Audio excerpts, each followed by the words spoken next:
Hello குட்டீஸ், எல்லாரும் எப்படி இருக்கிறீங்க? உங்கள் வள்ளிப்பாட்டி இந்த வாரம் கதை சொல்ல வந்திருக்கேன். கதையோட தலைப்பு அன்பு செய்தால் அன்பு கிடைக்கும். ஒரு ஊரில் ஒரு ஹஸ்பண்டும் ஒய்ஃபும் இருந்தாங்களாம். அந்த ஹஸ்பண்ட் ஒய்ஃபுக்குள்ள அவ்வளவு அந்யோன்யம் இல்லை. அவர் பாட்டுக்கு வருவாராம், ஏதோ போட்டதை சாப்பிடுவாராம், போனால் பார்ப்பாராம், அதை பார்ப்பாராம், இதை பார்ப்பாராம். இந்த ஒய்ஃப் கூட அப்படி அட்டாச்சாக பேசுறது வைக்கிறது இல்லை. இதுவும் அப்படி இருந்துச்சு. அப்போ இதுக்கு கொஞ்சம் வருத்தம், என்னடா வீட்டுக்காரர் நம்ம கூட ரொம்ப அந்யோன்யமாக இல்லையே அப்படின்னு கொஞ்சம் கவலைப்பட்டு இருக்கிற நேரத்தில் அந்த ஊருக்கு ஒரு சாமியார் வந்தாராம். சாமியார் வந்தோன்னா இந்த லேடி போயிட்டு அந்த சாமியாரை பார்த்து, சாமி, எங்கள் வீட்டுக்காரரு நம்ம என்ன கொஞ்சம் கூட கண்டுக்கவே மாட்டேங்கிறாரு. அவர் பாட்டுக்கு வராரு, அவர் பாட்டுக்கு போகிறாரு, ஏதோ வச்சதை சாப்பிட்றாரு, எதையோ நோண்டிக்கிட்டு இருக்காரே தவிர நம்மளை என் மேலே பாசமே காட்ட மாட்டேங்கிறாரு. அதுக்கு நீங்கள் ஒரு தாயத்து செஞ்சு தரணும் அப்படின்னு சொல்லிட்டேன்.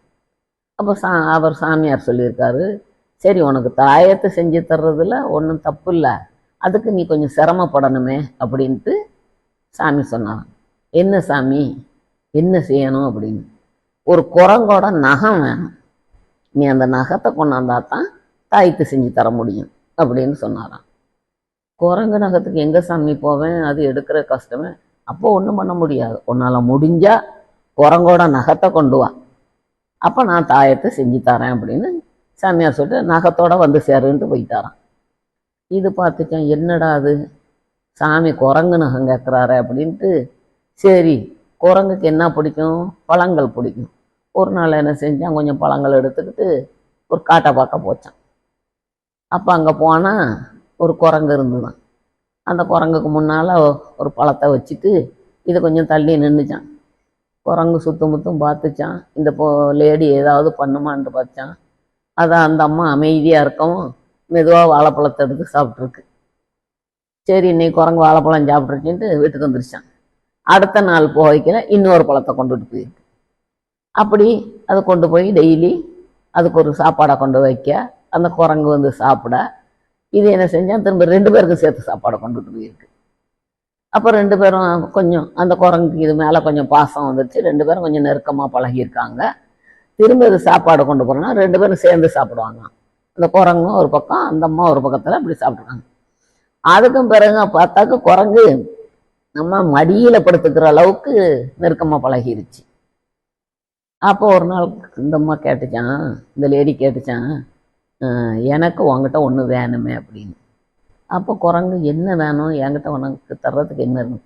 இல்லை உன்னோட ஒரு நகம் ஒன்று வேணும் எனக்கு அப்படின்ட்டு சொல்லும். நகம் தானே, அதுக்கு நான் எடுத்துக்கோ, நீ நகம் வேணும்னா ஒரு நகம் எடுத்துக்கோ, நீ எடுத்துக்கிட்டீங்கன்னா என் நகம் எனக்கு வளர்ந்துடும் அப்படின்ட்டு குரங்கு சொல்லித்தான். சரின்ட்டு நகத்தை எப்படியோ எடுத்துக்கிட்டு வீட்டுக்கு வந்துருச்சேன். வீட்டுக்கு வந்துட்டு அடுத்த நாள் சாமியாரை தேடி போகுதான். போய், சாமி, நீங்கள் கேட்ட குரங்கு நகத்தோடு வந்திருக்கேன், எனக்கு தாயத்தை செஞ்சு கொடுங்க அப்படின்ட்டு சாமியாரை கேட்டுங்க. அப்போ சாமியார் சொன்னாராம், கொஞ்சம் இரு, உனக்கு தாயத்து தானே வேணும், உனக்கு தாயத்தெல்லாம் ஒன்றும் அவசியம் இல்லை, நீ பக்கத்தில் உட்காரு, நான் கேட்குறதுக்கு பதில் சொல்லணும். என்ன சாமி? சரி நீ இந்த குரங்குக்கிட்ட போய் எப்படி நகத்தை வாங்கினேன்? நான் முதல்ல போனேன், கொஞ்சம் ஒரு பழத்தை கொடுத்தேன், அடுத்த நாள் கொஞ்சம் போனேன், அப்படி கொஞ்சம் கொஞ்சமாக பழகி குரங்கு என் மடியில் படுக்கிற அளவுக்கு பாசமாகிடுச்சு. அப்போ தான் நான் குரங்குக்கிட்ட கேட்டேன், எனக்கு ஒரு நகம் வேணுமே அப்படின்னு. சரி எடுத்துக்கோன்னு குரங்கு சொல்லிடுச்சு, அதனால நான் எடுத்துகிட்டு வந்தேன். அப்போ தான் சாமியார் சொன்னாராம், 3 மாதத்தில் ஒரு காட்டில் உள்ள குரங்கு கூட பழகி அதுக்கிட்ட இருந்து உனக்கு நகம் எடுக்க முடியும்னா ஏன் உன் வீட்டில் இருக்க உன் கணவர்கிட்ட உனக்கு அந்த மாதிரி பழக முடியலை அப்படின்னு சாமி கேட்டாராம். அப்போ தான் சொல்லிட்டேன், ஆமாம் சாமி, நான் தான் பெரிய தப்பு பண்ணிட்டேன், இனிமேல் நான் என்னை திருத்திக்கிறேன், நான் எங்கள் வீட்டுக்காரரை நல்லா கவனிச்சுக்கிறேன், அவர் கூட நானே நல்லா பேசுகிறேன் அப்படின்னு சொல்லிட்டு வீட்டுக்கு வந்துச்சேன். வீட்டுக்கு வந்ததுக்கு பிறகு வீட்டுக்காரர் வரும்போதே அவருக்கு பிடிச்ச மாதிரி சமையலுக்கு மேலே செஞ்சு வச்சு, அவர் வந்தோன்னா நல்லா அன்பாக பேசணுன்னு அவர் பார்த்தாராம். ஆகா, நம்ம மனைவி திரும்பிட்டாலே நம்மளும் நீ அவ கூட பாசமாக இருப்போம்னா அப்புறம் 2 பேரும் நல்லா பாசமாக இருந்தான், ஒருத்தருக்கு ஒருத்தர் அன்பு காட்டி பாசமாக இருந்தாங்களாம். அப்போ காட்டில் குரங்குக்கு இவங்க மறந்தோன்னா குரங்குக்கு அங்கே இருக்க முடியுங்க. ஐயையோ நம்மளை கண்டுக்காம போயிடுச்சேன்ட்டு குரங்கு வீட்டுக்கே தேடி வந்துருச்சான். நீ இல்லாமல் என்னால் இருக்க முடியலை, நீ என்னை வந்து பார்க்க மாட்டேங்கிற, எனக்கு கவலையாக இருக்குன்னு ஒன்று தேடி வந்துட்டேன். சரி வா எல்லாரும் ஒன்றா இருப்போம்னு அன்னையிலேருந்து அந்த வீட்டில் அந்த குரங்கு இவங்க ஹஸ்பண்டும் ஒய்ஃபும் எல்லாருமே சேர்ந்து சந்தோஷமாக இருந்தாங்க. அதாவது இந்த கதையில் உள்ள கருத்து என்னென்னா, நம்ம யாருக்கிட்ட அன்பு காட்டுறோமோ அவங்க நம்மளுக்கு திருப்பி அன்பை காட்டுவாங்க. அன்போடு இருந்தோம்னா எல்லாருக்கூடையும் நம்ம சந்தோஷமாக இருக்கலாம். ஓகே குட்டீஸ், இந்த கதை பிடிச்சிருந்தா லைக் பண்ணுங்கள், கமெண்ட் பண்ணுங்கள், ஷேர் பண்ணுங்கள்.